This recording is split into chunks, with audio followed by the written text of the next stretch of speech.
Hi అండి, బాగుండారా? మేమైతే బాగుండాము, మీరు బాగుండాలని కోరుకుంటూ ఈరోజు మనము కటక్ చాయ్ ఎలా పెట్టాలో చూసేద్దాము.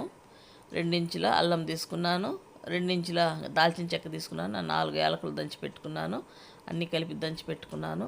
4 స్పూన్లు చక్కెర అయితే వేసి జీరాలాగా చేసుకుంటున్నాను. అందులోనే ఇది వేసి కాసేపు వాడ్చి చిక్కటి పాలండి, చిక్కటి పాలు పెద్ద కప్పులో 1 కప్పు అయితే తీసుకున్నాను నేను.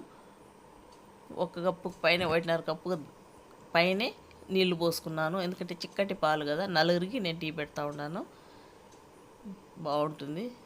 2 స్పూన్ల పైన టీ పొడి వేసుకున్నాను. ఎప్పుడు పాలు బాగా కాగాకే మీరు టీ పొడి వేసిన వెంటనే కాసేపు పెట్టేసి దించేయాలండి. ఎక్కువ టీ పొడి వేసాము, చిక్కగా రావాలి, కలర్ రావాలని ఉడకబెట్టకూడదండి.